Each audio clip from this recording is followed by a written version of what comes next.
शुक्रवार और शनिवार को भी टीटीपी ने पाक आर्मी पर जोरदार हमला बोला। पाकिस्तान के खैबर पख्तूनख्वा प्रांत में तहरीके तालिबान के लड़ाकों ने भीषण हमला किया। खैबर पख्तूनख्वा के 8 जिलों में से एक के बाद कई हमलों के जरिए टीटीपी ने पाक आर्मी को भारी नुकसान पहुंचाया। टीटीपी ने पाक सेना के कई जवानों को मौत के घाट उतार दिया। वहीं पाक सैनिक कई हैं जो कि घायल भी हुए हैं। टीटीपी ने सैन्य ठिकाने पर जोरदार हमले किए और इस दौरान टीटीपी ने पाक सैनिकों के हथियार जब्त किए तो वहीं सैनिकों की कई गाड़ियों को आग के हवाले कर दिया। टीटीपी के हमले पाकिस्तानी सेना उसके चीफ आसिम मुनीर के लिए बुरा सपना साबित हो रहे हैं। मुनीर को भारत और अफगानिस्तान की सीमा पर सैनिकों को तैनात करना पड़ रहा है। साथ ही बलूचिस्तान, खैबर पख्तूनख्वा प्रांतों में चल रहे दोहरे विद्रोह का मुकाबला करना पड़ रहा है। कुल मिलाकर ये कहा जा सकता है कि मुनीर और उनकी सेना चौतरफा संकट में है। ऐसे में शहबाज और मुनीर दोनों के लिए टीटीपी एक बेहद बड़ी चुनौती, एक बेहद बड़ा चैलेंज बनकर उभर रही है। लगातार टीटीपी बदला लेती हुई नजर आ रही है। तहरीके तालिबान पाकिस्तान एक तरफ से BLA यानी कि बलूच लिबरेशन आर्मी जो कि लगातार पाकिस्तानी सैनिकों पर प्रहार बरसा रही है। आए दिन हमले देखे जा रहे हैं। पाकिस्तानी सैनिकों के व्हीकल्स को निशाना बनाकर लगातार अटैक्स बोले जा रहे हैं। आज़ाद होने की मांग पाला बलूचिस्तान, खैबर पख्तूनख्वा और अब तो POK में भी जिस तरीके से विद्रोह की आग धधकी थी, ये साफ हो गया कि पाकिस्तान जल्द ही खंड खंड होता हुआ नजर आएगा, टुकड़ों में बढ़ जाएगा, क्योंकि वहां के लोग बेहद नाखुश हैं। अब यही तमाम और जानकारियां पाकिस्तान में टीटीपी किस तरीके से खूनी बदला ले रही है आपको ग्राफिक्स के माध्यम से समझाने की कोशिश करेंगे। टीटीपी का पाकिस्तान पर ताबड़तोड़ हमला लगातार जारी है। खूनी बदला टीटीपी लगातार ले रहा है। एक के बाद एक हमले कर टीटीपी ने पाकिस्तान को दहला दिया है। चौतरफा गिरी हुई है पाकिस्तानी सेना। 24 घंटे में पाकिस्तानी सेना पर टीटीपी ने भयंकर अटैक किया है। शुक्रवार शनिवार को भी भयंकर अटैक देखने को मिला है टीटीपी द्वारा और 24 घंटे के भीतर पाकिस्तानी सेना पर टीटीपी ने 16 हमले बोल दिए हैं। 24 घंटे में 16 हमले, ये बेहद बड़ी हार। खैबर पख्तूनख्वा के 8 जिलों में 16 हमले हुए हैं, यानी कि एक ही जिले के भीतर यहाँ पर 8 जिलों में 16 हमले में पाकिस्तानी सेना के कई जवान मारे गए हैं। लगातार पाकिस्तानी सैनिक इसकी क्षति झेल रहे हैं, इसका नुकसान झेल रहे हैं। नुकसान की खबर आई है भारी, क्योंकि लगातार पाकिस्तानी सैनिकों को अटैक किया जा रहा है। पाकिस्तानी सुरक्षा बलों और TT के बीच ये बेहद भारी गोलीबारी। वहीं मुनीर पर ताबड़तोड़ टीटीपी जिस तरीके से अटैक कर रही है, 3 दिन के 3 वीडियो जारी किए हैं। 24 अक्टूबर को KPK के सरकारी स्कूल पर कब्जा किया था, उसका वीडियो जारी किया। 25 अक्टूबर को मुनीर के फौजियों की पैंट उतारी थी, देखिए किस तरीके से जलील किया जा रहा है। 23 अक्टूबर को मुनीर को चुनौती दी कि मर्द है तो खुद आकर मैदान में उतरे, यानी कि एक दिन सरकारी स्कूल पर कब्जा किया जाता है, एक दिन पैंट उतारकर वीडियो बनाया जाता है, एक दिन खुले आम ओपन चैलेंज दिया जाता है मुनीर को कि अगर माँ का दूध पिया है तो खुद आकर मैदान में लड़े, अपने सैनिकों को ना भेजें। यहाँ पर ये साफ है कि टीटीपी लगातार ललकार रही है मुनीर को और अब देखना होगा कि मुनीर आगे इसको लेकर क्या कुछ करते हुए नजर आते हैं। फिलहाल आइए इसको लेकर और बातचीत करेंगे। हमारे साथ ब्रिगेडियर राजन जामवाल, डिफेंस एक्सपर्ट अजय जांडल हमारे सहयोगी जुड़ गए हैं। दोनों के पास चलेंगे, इस पूरे मुद्दे को लेकर बातचीत करेंगे। ब्रिगेडियर राजन जी, सबसे पहले मैं आपके पास आऊंगी, बहुत स्वागत है आपका।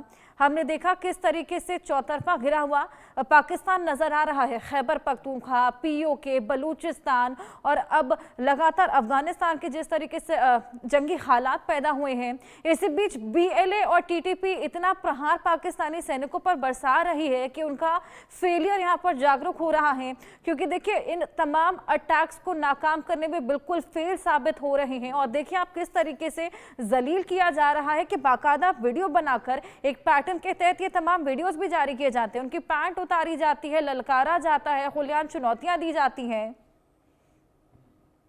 देखिए बिल्कुल सही आपने बोला कि पाकिस्तान आर्मी की ना सिर्फ कैजुअलिटी हो रही है एंड एक किस्म की बहुत ज्यादा बेइज्जती हो रही है।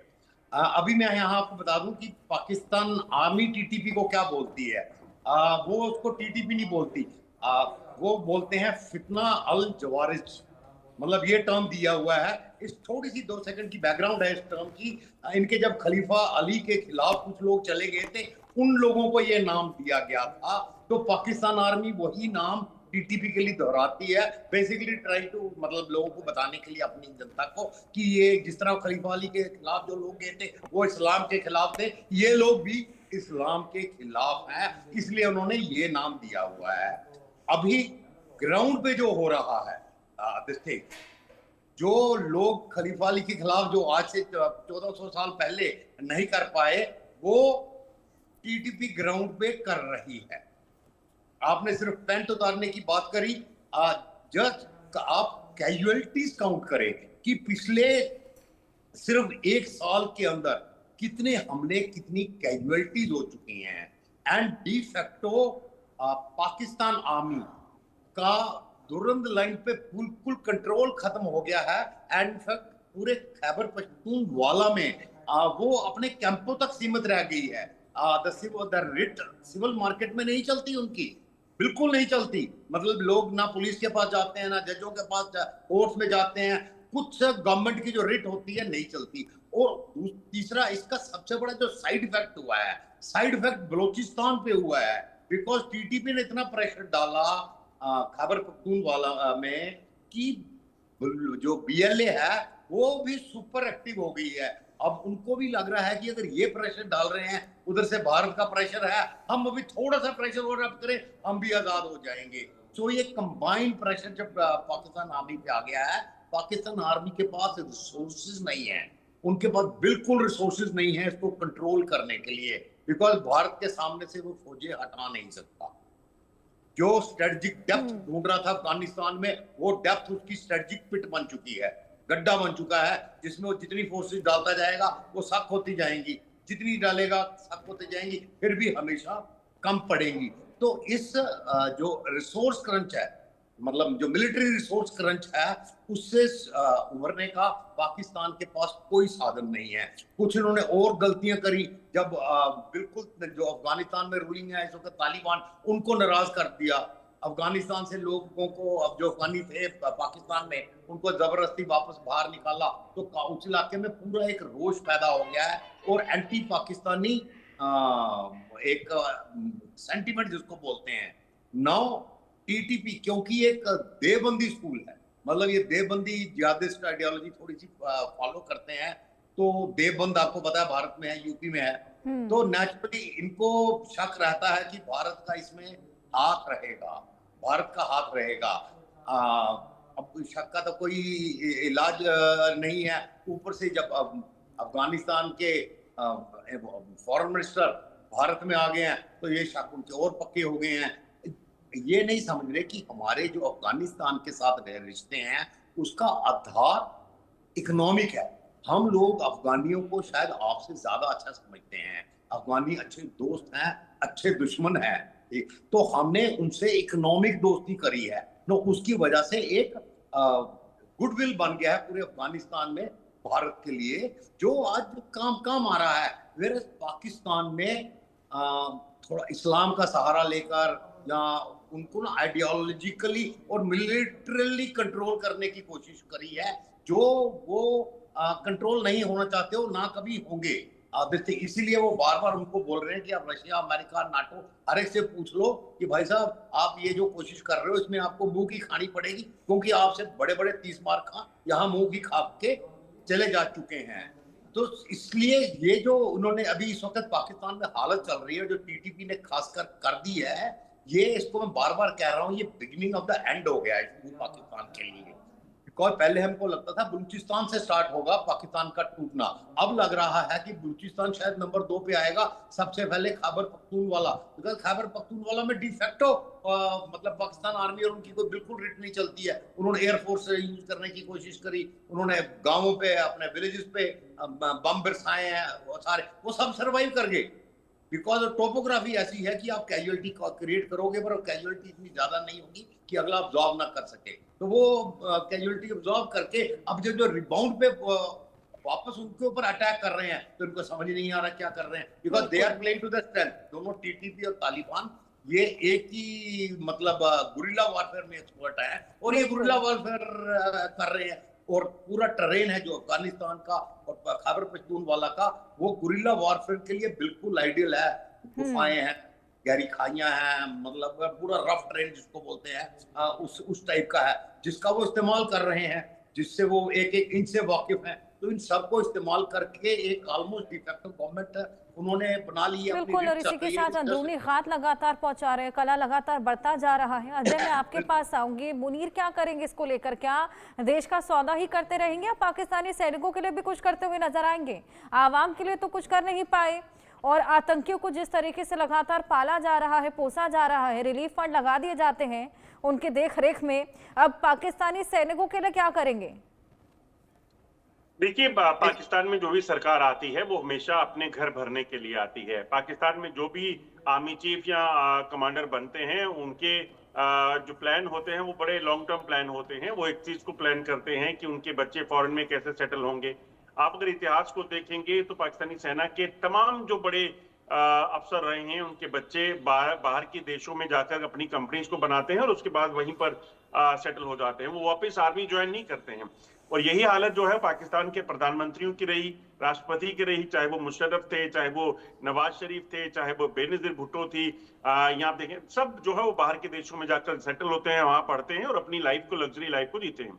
यही चीज है कि पाकिस्तान में जो लोग हैं, सरकार है, सेना है, वो कभी भी नहीं चाहेगी कि आम लोगों के साथ उनका संवाद हो, क्योंकि संवाद अगर होगा तो लोग जवाब मांगेंगे। सरकार ने क्या किया, सेना ने क्या किया, खैबर पख्तूनख्वा में क्या चल रहा है, तो आप देखिए खैबर पख्तूनख्वा का सांसद जो भी है, जब वो सवाल पूछता है तो उसे दबा दिया जाता है। वो चर्चा में नहीं दिखेगा आपको। जब खैबर पख्तूनख्वा के लीडर जो है आवाज उठाते हैं तो उनके साथ क्या होता है सब जानते हैं। खैबर पख्तूनख्वा में जो हुआ, सेम चीजें बलूचिस्तान में रही। बलूचिस्तान को जब आपने जबरन कब्जा किया, उसके बाद आपने कभी इस चीज पर गौर नहीं की कि उन लोगों की जरूरियात क्या हैं, उन लोगों को क्या चाहिए। उन लोगों की जो जमीन थी, जो रिसोर्सेज थे, आप उसका इस्तेमाल करके पंजाब में, लाहौर में, चीन में पहुंचाने की कोशिश करेंगे, मगर उन लोगों को कोई भी सुविधा नहीं देंगे। तो आखिरकार लोगों ने जब जवाब मांगना शुरू किया, जवाब के बदले गोली मिली, तो उनके पास और कोई ऑप्शन नहीं था हथियार उठाने के, और उन्होंने हथियार उठाया। बलूचिस्तान के लोगों ने उठाया और अब खैबर पख्तूनख्वा में यही हाल है। आप बातचीत नहीं करना चाहते। आपको बता दूं कि कुछ महीने पहले पाकिस्तानी सेना और टीटीपी के बीच में बातचीत शुरू हुई, बीएलए के साथ बातचीत शुरू हुई, मगर उस बातचीत को अदर में रोककर पाकिस्तानी सेना ने, सरकार ने कहा कि हम इनके खिलाफ मिलिट्री ऑपरेशन शुरू करेंगे। और नतीजा, जैसे ब्रिगेडियर साहब बता रहे थे कि पाकिस्तानी सेना की अगर बात करें तो 2025 में अभी तक 10 महीनों में 600 से ज्यादा पाकिस्तानी सैनिक मारे गए हैं, सिर्फ टीटीपी के खिलाफ लड़ते हुए। और बलूचिस्तान में तो अलग है। और यही हाल रहे। देखिए, आज अगर आप देखें तो पिछले 24 घंटे में 19 हमले टीटीपी ने किए हैं पाकिस्तानी सेना पर। और उससे पहले दिन देखिए, डे बिफोर यस्टरडे की बात करें तो उसमें 16 हमले किए थे, उससे पहले 11 हमले किए थे। ये सिलसिला रोज का है, 1 दर्जन हमले रोज होते हैं, रोज पाकिस्तानी सैनिक मारे जाते हैं। ये अब जैसे ब्रिगेडियर राजन जम्वाल ने कहा कि अब ये सोच रहे थे कि शायद बलूचिस्तान पहले अलग होगा, मगर उससे पहले लगता है कि टीटीपी जो है वो पाकिस्तान से बागी जो हुई है, वो इस पूरे इलाके के खैबर पख्तूनख्वा का इलाका जो है वो कट जाएगा। और उसका सहयोग जो है वो अफगानिस्तान इसलिए देगा क्योंकि जबरन पाकिस्तान अफगानिस्तान को ये मनाने में लगा हुआ है कि अफगानिस्तान जो है वो टीटीपी को मदद कर रहा है। और मदद क्यों कर रहा है? क्योंकि भारत उसे कह रहा है। आप देखिए, जिस देश में सेना अपने आप को प्रोफेशनल आर्मी कहती हो, जिस देश में अपने आप को वो एक कहते हो कि हम बड़े एडवांस हैं, हमारी अमेरिका के साथ पहुंच है, उस देश में इतना नहीं समझ आ रहा कि उनके देश के भीतर जो टीटीपी कर रही है, बीएलए कर रही है, उनको जरूरी जो चीजें हैं या उनके से साथ बातचीत करिए। आप अपने देश में लोगों को समझा नहीं पा रहे, अपने देश में जारी अनरेस्ट जो है उसको संभाल नहीं पा रहे, और आप इल्जाम भारत पर लगाते हैं, आप इल्जाम जो है अफगानिस्तान पर मर देते हैं। अफगानिस्तान के विदेश मंत्री ने साफ कहा था कि जो पाकिस्तान में हो रहा है वो उनका अंदरूनी मामला है, हमें कोई जरूरत नहीं उसमें जाने की और ना हम जाएंगे। टीटीपी जो है वो पाकिस्तान के भीतर हमले कर रही है, वो अफगानिस्तान बॉर्डर पर नहीं बैठी हुई है कि जो अफगानिस्तान उसको करा सकता है। तो अगर करा सकता है तो फिर आपका फेलियर है। अगर आपको लगता है कि भारत ये कर रहा है तो आप मानिए कि आपका फेलियर है, आप कुछ नहीं कर पा रहे, आपकी सेना फेल हुई, आपका इंटेलिजेंस फेल हुआ। अगर अफगानिस्तान करा रहा है तब भी आपको ये मानना पड़ेगा। आप अपने आप को जो है, जो चीजें बेहतर होती हैं आप कहते हैं हमने की है, जो खराब हो जाती हैं आप कहते हैं नहीं हम नहीं कर रहे, वो भारत करा रहा है, अफगानिस्तान करा रहा है। तो ये चीजें नहीं चलेंगी। और इसीलिए लग रहा है कि टीटीपी के जो हमले हैं वो हमले नहीं, अब जंग के तौर पर आने वाले दिनों में दिखेंगे। और अगर ऐसा पाकिस्तान करता रहा कि अफगानिस्तान पर इल्जाम लगाएगा, भारत पर इल्जाम लगाएगा, तो वो भी दिन दूर नहीं है जब पाकिस्तान को इसका खामियाजा भुगतना पड़ेगा। बिल्कुल, पाकिस्तान तो खैर भारत पर अगर अटैक करता है तो उसके लिए ऑपरेशन सिंदूर लगातार जारी ही है, खामियाजा उसका भुगतता हुआ नजर आएगा ही। लेकिन फिलहाल राजन जी, क्या लगता है पाकिस्तान में नियर फ्यूचर में और क्या हालात बनेंगे? क्योंकि देखिए, एक तरफ लगातार देश का सौदा किया जा रहा है, खनिजों को बेचा जा रहा है, और इसी वजह से तो बलूचिस्तान के लोग विद्रोह की आग धधकती हुई नजर आ रही है। वहाँ के लोग यही तो चाहते हैं कि वो जो फंड्स हैं जो आते हैं उनका फायदा उनको मिल पाए, या जो खनिज बेचे जाते हैं, जो डील्स की जाती हैं, उसका फायदा उनको भी मिले, क्योंकि वहीं से वो खनिज उत्पन्न होते हैं और वहीं उनको फायदा नहीं मिल पाता। और यही परेशानियां वहाँ के लोगों को खा रही हैं, जिसकी वजह से वो लोग, तमाम जो लोग हैं, खैबर पख्तूनख्वा के लोग हैं, बलूचिस्तान के लोग हैं, सड़कों पर उतरे हुए हैं। पीओके में भी अब विद्रोह की आग धधक गई है। तमाम उन्होंने मांगे आगे रखी थी। कब उनको फायदा मिल पाएगा, कब वहाँ की सरकार उनके प्रति कुछ कर पाएगी? क्या लगता है, क्या नियर फ्यूचर आपको पाकिस्तान का नजर आता है?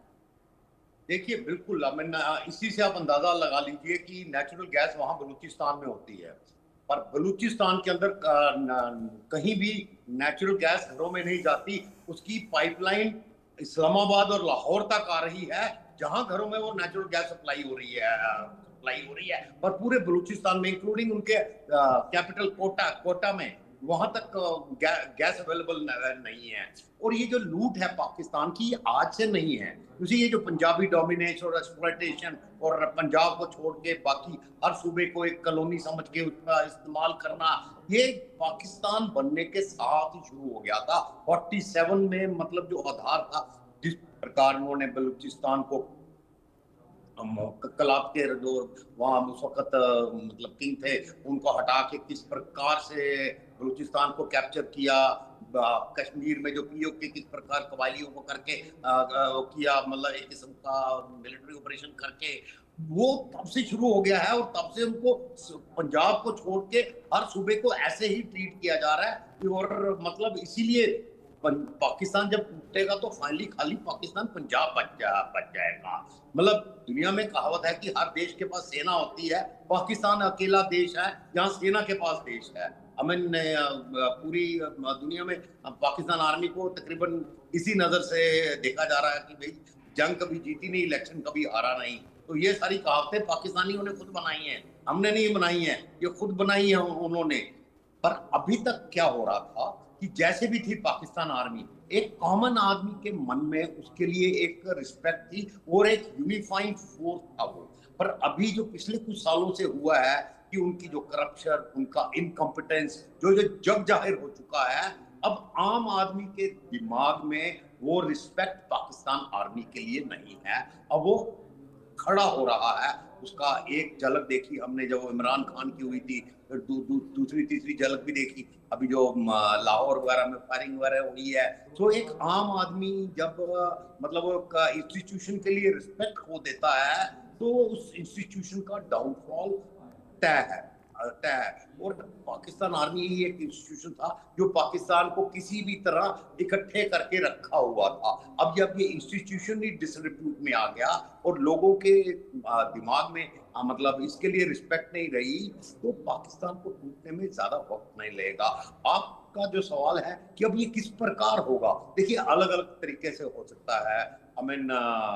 इट कुड बी कि जैसे हमको हमेशा ये बोलते थे आप टू फ्रंट वॉर करेंगे, इंडिया चाइना, पाकिस्तान चाइना मिलके टू फ्रंट। अभी इनके सामने 3-4 फ्रंट वॉर हो गई है अंदर, अभी भारत तो घुसा नहीं है। 3 फ्रंट तो इनके ऑलरेडी चल रहा है, बलूचिस्तान पख्तूनख्वा और पीओके में 3 फ्रंट तो ऑलरेडी लड़ रहे हैं। सिंध में छोटा मोटा हो रहा है, चौथा फ्रंट ऑलमोस्ट खुलने वाला है। फिर बड़ा फ्रंट जब भारत आएगा तो बिकॉज इन सबके रिपरकशंस हमारे पे होंगे, क्योंकि अगर पीओके में कुछ होता है हमारे में रिफ्यूजी क्राइसिस होने का स्कोप है, लोग भारत की तरफ भागेंगे। जैसे जिस प्रकार वहां पे इकोनॉमिक कंडीशन है, अगर जंग नहीं भी हुई किसी तरीके से तो इकोनॉमिक डिप्रेविटी की वजह से भी लोग हमारे यहाँ आ सकते हैं। तो किसी ना किसी स्टेज पे हमको इंटरवेन करना पड़ेगा, और क्योंकि वहां पे पावर में मिलिट्री है तो ये इंटरवेंशन मिलिट्री नेचर का ही हो सकता है। एंड अगर ये सारा कंबाइन हुआ कि जब जैसे तीनों हैं और इसी दौरान भारत ने भी मतलब थोड़ा प्रेशर बढ़ा दिया, तो पाकिस्तान वो तो final nail in the coffin की बात है कि ऑलरेडी कॉफिन मतलब ताबूत इनका पाकिस्तान का तैयार है। एक आखिरी कील खोल की जरूरत है, वो एट विल जब चाहे जब भी ऑपरेशन सिंदूर 2 होगा, आप देखोगे कि ये जो फाइनल कील है ये ठोक दिया जाएगा पाकिस्तान के ताबूत में, and Pakistan would be history. वो मतलब अभी उसमें ज्यादा वक्त नहीं है कि पाकिस्तान को इतिहास बनने में। बिल्कुल बिल्कुल। अजय, इसी बीच हमने देखा कि टीटीपी के कमांडर खुलेआम चुनौती देते हुए नजर आए थे आसिम मुनीर को, और आसिम मुनीर को भी हमने कई बार गीदड़ भभकियां देते हुए देखा है। अब कहां गए वो? देखिए, आसिम मुनीर के पास और कुछ है नहीं सिवाय गीदड़ भभकियां देने के, क्योंकि उन्हें पता है कि अगर कोई बुरा वक्त पाकिस्तान पर आया तो उन्हें तो कहीं ना कहीं विदेश भागना है। आप इसीलिए देखें तो आसिम मुनीर जो है वो सेना के जैसा ब्रिगेडियर राजन ने कहा, बड़ी अच्छी बात कही कि दुनिया का पहला ऐसा देश है जिसे सेना चलाती है, वरना सरकार जो है वो सेना को चलाती थी, देश को चलाती थी, मगर यहाँ देश को जो है वो सेना चलाती है। और इसी वजह से आप देखिए आसिम मुनीर की बात करें, आप बात करें इनके डिफेंस मिनिस्टर की, जो कल बोल रहे थे कि हमारे पास तो सभी ऑप्शन खुले हैं। आपके पास ऑप्शन हमेशा ही खुले रहे, मगर आप उन ऑप्शंस में कहाँ रह गए आप जानते हैं। आप भारत के साथ लड़ी हुई जंगों को देख लीजिए, ताजा मामला ऑपरेशन सिंदूर का देख लीजिए, आप पिछले 30 सालों से ज्यादा समय से चला रहे प्रॉक्सी वार की बात कर लीजिए, जो आतंकवाद के जरिए आप चला रहे थे भारत के खिलाफ, आप बॉर्डर पर फायरिंग की बात कर लीजिए, सीज फायर वायलेशन करके जो आप लोगों को निशाना बनाने की कोशिश करी, हर जगह पर आपको धूल चटाई गई है। और इसीलिए भारत के साथ अगर कोई भी ये पंगा करेंगे, कोई भी हरकत करेंगे, तो भारतीय सेना की तैयारी पूरी है। आपको बता दूं कि इस वक्त भी भारतीय सरहदों की बात की जाए तो यहाँ तो वहाँ सेना पूरी तरीके से तैयार है। या फिर इस वक्त उनके जो वॉर एक्सरसाइज चल रहे हैं, चाहे वो गुजरात की बात करें, राजस्थान की बात करें, जम्मू कश्मीर के कुछ इलाकों की बात करें, तो ये सिलसिला वहाँ यहाँ रुकता नहीं है। यहाँ मेरे ख्याल में दुनिया का भारत ऐसा एक कुछ चुनिंदा देशों में होगा जिसने सबसे ज्यादा जंगें लड़ी हैं और जीती हैं। पाकिस्तान को ये नहीं भूलना चाहिए। और पाकिस्तान दुनिया का वो देश होगा जिसने जंगें लड़के हारी हैं, और एक नहीं बड़ी हारी हैं, चाहे वो प्रॉक्सी में लड़ी या डायरेक्ट वॉर में आया। तो ये चीज पाकिस्तान को याद रखनी होगी। और आसिम मुनीर तो बेहतर जानते हैं, जिन्हें इस वक्त फील्ड मार्शल का जो दर्जा मिला है, तो इसलिए उनके लिए काफी मुसीबतें आने वाले समय में रहेंगी। इसीलिए क्या वो कहते हैं उसके कोई मायने नहीं है, मगर क्या उनकी सेना कर पाती है वो बड़ा मायने रखता है। जिसमें उन्होंने रिसेंट एक एग्जांपल देखा था, जिसमें ऑपरेशन सिंदूर के दौरान उनके लॉन्च पैड टेरर जो लॉन्च पैड उनके प्रॉक्सी हैं वो खत्म हुए, उसके बाद एयरफोर्स के एयरबेसिस खत्म हुए, उसके बाद पाकिस्तानी सेना के कितने बंकर जो हैं वो अंतर्राष्ट्रीय सीमा पे, लाइन ऑफ कंट्रोल पे, उनको तबाह किया गया। तो ये सिलसिला अब रुकेगा नहीं, अगली बार जो होगा वो इससे ज्यादा भयानक होगा। बिल्कुल, वाकई अगली बार इससे भयावह स्थिति बनेगी अगर पाकिस्तान कोई भी हिमाकत करता हुआ नजर आता है। हालांकि ये पाकिस्तान की आदत भी रही है हिमाकत करना। राजन जी, कुछ ऐसा ही हमने देखा, अफगानिस्तान से खुद पंगा मोल लिया, खुद हमला बोला था, जिसके बाद खामियाजा भी खुद ही भुगता। हालांकि इसके बाद अफगानिस्तान लगातार रिटेलिएट कर रहा है, लेकिन उसके बावजूद अफगानिस्तान ने केवल सैन्य पोस्ट को ही निशाना बनाया, लेकिन पाकिस्तान ने उनके रिहायशी इलाकों पर हमला बोलते हुए उनके क्रिकेटर्स को भी खासा क्षति पहुंचाई थी। अब हालांकि ये जो चीज़ें हैं इसमें एस्केलेशन देखी गई थी, सीज फायर का अनाउंसमेंट था, शांति बहाल हुई थी। क्या लगता है, क्या पाकिस्तान आगे भी कोई हिमाकत करेगा और ये शांति जो बहाल हुई है इसमें एक बार फिर भंग डालता हुआ नजर आएगा? देखिए, पाकिस्तान आर्मी की अगर आप हिस्ट्री देखिए तो हमेशा सारी जंगें उन्होंने स्टार्ट करी हैं। 47 1965 में जिब्राल्टर वो अंदर घुसा दिए लोग, फाइनली रिकॉइल करना पड़ा जब हम लाहौर की तरफ घुस गए। 71 में खुद मतलब उन्होंने लिया। तो सारा प्रॉब्लम पाकिस्तान ने खुद ही स्टार्ट किया है और हमेशा उसके बाद मुंह की खाई है। यही इस बार भी हो रहा है। एक्चुअली उनकी प्रॉब्लम क्या है कि वो सिर्फ टैक्टिक्स के जाते हैं, स्ट्रेटेजिक थिंकिंग नहीं है।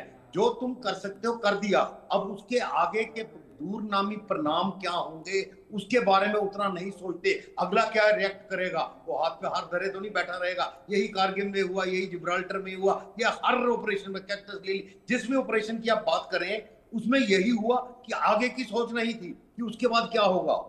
सोचा दुनिया आके, हम हमेशा इनका क्या होता है, हम शुरू कर देते हैं जब लड़ाई ज्यादा खराब हो जाएगी, दुनिया आके हमको बचा लेगी। कोई दुनिया नहीं बचाती, दुनिया तमाशा देखती है। बचाएगी भी तब जब आपका काफी कुछ बर्बाद हो चुका होगा। एंड उसके बाद वो संतावना देने के लिए एक किस्म के आएंगे। ये इनके दिमाग में नहीं घुसता कि ये मतलब वो जमाना चला गया।